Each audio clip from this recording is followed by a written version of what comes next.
Many thanks for allowing me to be your skipper for the next 20-odd minutes as the primetime news ship traverses current affairs waters. Great to be in your company. I'm Michael Madimba. Diplomatic relations headline tonight's bulletin. President Dr. Hage Geingob on Tuesday received a farewell courtesy call from Modestus Francis Kipelimba, outgoing High Commissioner of the United Republic of Tanzania to Namibia. President Geingob and High Commissioner Kipelimba discussed an array of topics and concurred there is need for African countries to work together in order to strengthen economic diplomacy among themselves as well as develop their countries. Dr. Kipelimba informed President Geingob that he successfully facilitated various trade agreements between the two countries' businesses in the areas of diamonds, petroleum, exploration, construction as well as meat processing during his 3-year tenure. Moving on. Former Fisheries Minister Bernard Esau and Nigel van Vyk were back in the High Court earlier today for their formal bail application. The two are implicated in the fishing corruption scandal, Fishrot. Now, during the proceedings, Esau denied allocating quotas to Namgoma Pesca Limitada, an Angolan company at the center of the Fishrot fishing corruption saga. The former minister also denied having a hand in the Angola-Namibia bilateral fishing agreement, saying that it merely came to his office as a recommendation. It is further his testimony that he was only briefed by the permanent secretary after the agreement was already decided. Esau further explained that the memorandum of understanding was shared by the then permanent secretary with a counterpart in Angola. On to a developing story. A group of close to 20 youth gathered in Katutura to protest for the release of incarcerated Namibia Economic Freedom Fighters member Michael Mshelelo. The protesters then proceeded to Zoo Park to hand over their petition to the office of the judiciary officials. Mshelelo addressed the protesters via phone call. Let's have a listen. Yes, morning. Morning, say, how are you? I'm excellent. How's everyone today? Thank you. Good to hear. Yeah, no, the message that I have today is quite simple. You know, as much as I'm happy that people are there demonstrating for my release, I think that there are much more bigger issues than Mshelelo in this country. We have children dying of hunger. We have a drought situation in the country. We have a country that is being mismanaged. We have a health crisis. We have an education crisis. The whole country is in a crisis. Switching attention to neighboring Zimbabwe, where citizens voted in closely watched elections in which President Emmerson Mnangagwa is seeking a second term after a campaign tainted by a crackdown on the opposition, fears of vote rigging as well as public anger at the economic crisis. Now, 80-year-old President Emmerson Mnangagwa, who came to power after a coup that deposed late ruler Robert Mugabe in 2017, squares off against 45-year-old Nelson Chamisa, who leads the Yellow-Colored Citizens Coalition for Change, or CCC party. The opposition is hoping to ride a wave of discontent over the Southern African country's economic woes that include graft, high inflation, unemployment, and widespread poverty. But delays in opening some polling stations, especially in the capital, an opposition stronghold, raised opposition concerns.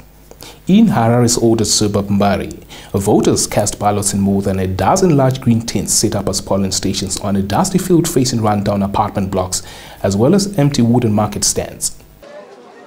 They've promised so many things, so we are looking forward to those things. So I'm happy to change my life going forward.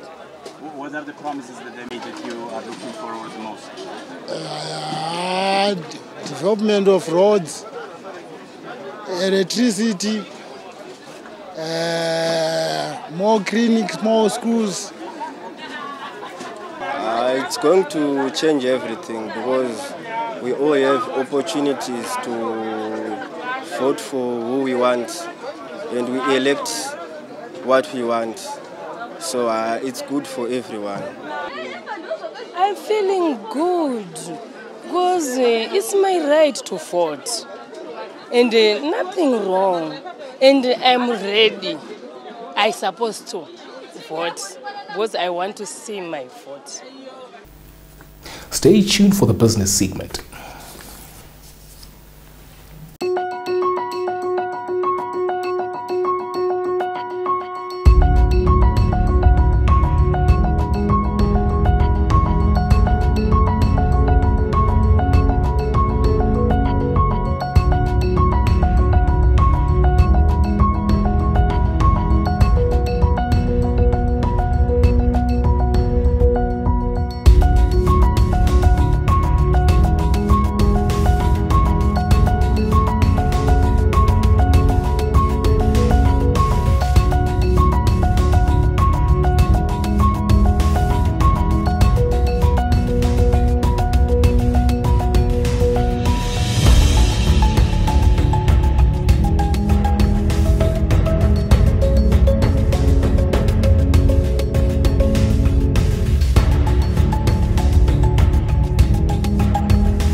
Welcome to the Primetime Biz segment, where business and economics top the agenda.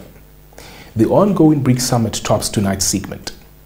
Brazilian President Luiz Inácio Lula da Silva on Tuesday called for creating a common trading currency for BRICS countries to counter US dollar hegemony.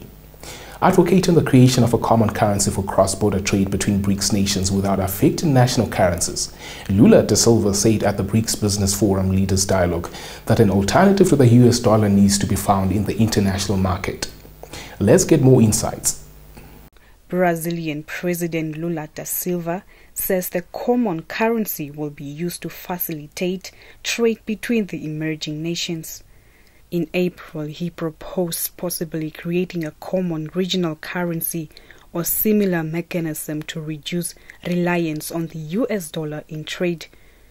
Also on Tuesday, Da Silva announced that his government is considering the possibility of using the Chinese yuan in trade with Argentina. He furthermore added, "We cannot depend on a single country that has the dollar that puts more money into circulation in dollars, and we are forced to live off the fluctuation of that currency. It's not right." Reporting for Primetime News, Diana Kauta.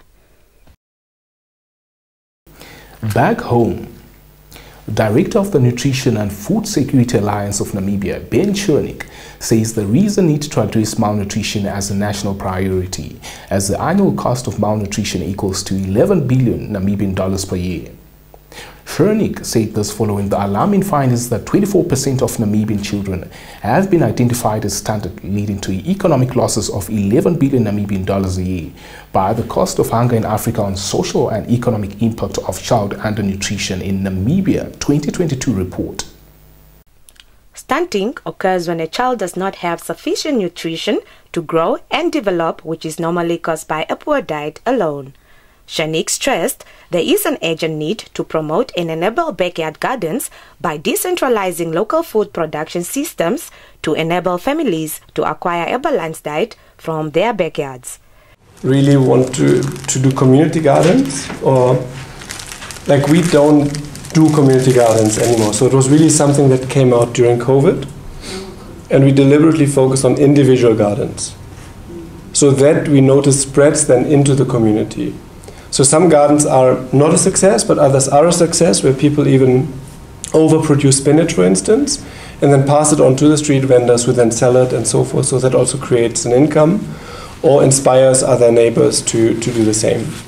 He also called on the government to move away from fragmented social grants and food support programs towards a universal basic income grant of 500 Namibian dollars available to all Namibians who are not on the tax roll or receiving pension and veteran support.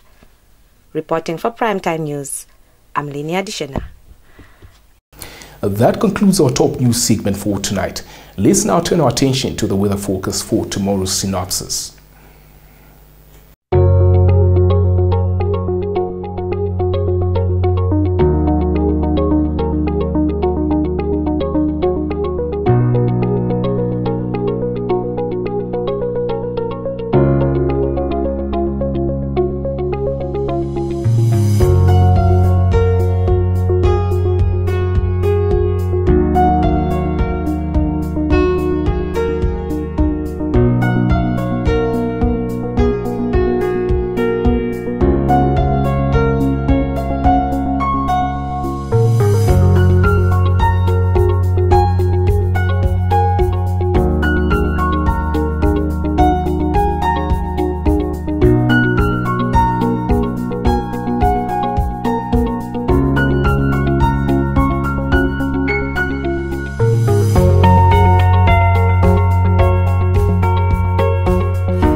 Welcome to Sport Planet, your go-to segment for all things sport in action. As the countdown to the Rugby World Cup begins, teams are in full swing with preparatory matches lined up before the global showpiece in France. Now, New Zealand back rower Luke Jacobson is set to make his first test start of the year after being named in the All Black side to face arch rivals South Africa in a Rugby World Cup warm-up match on Friday. Jacobson will earn his 15th cap in an experience pack featuring more than 500 test appearances as a member of a back row, also including New Zealand captain Sam Cane as well as Ardie Savea. This weekend's game will be the All Blacks' last fixture ahead of a World Cup in France that starts next month. On to recent developments making waves in women's football. United States star Megan Rapinoe says the antics of Spain's Football Federation president Luis Rubiales at Sunday's World Cup final highlight the level of misogyny and sexism within the organization. Rubiales issued an apology on Monday for kissing Spain midfielder Jenny Hermoso on the lips during the trophy presentation ceremony, something Rapinoe described as a physical assault, and was also pictured grabbing his crotch in celebration of his country's win over England in Sydney. He is still facing calls to resign, with Spain's Prime Minister Pedro Sanchez describing the apology as insufficient. Now, the Spanish Federation announced on Tuesday night it had called an extraordinary meeting of its General Assembly for Friday, and that internal proceedings were open in relation to integrity issues arising from the trophy ceremony. Stand by for your sports roundup.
This is where the Primetime News ship docks.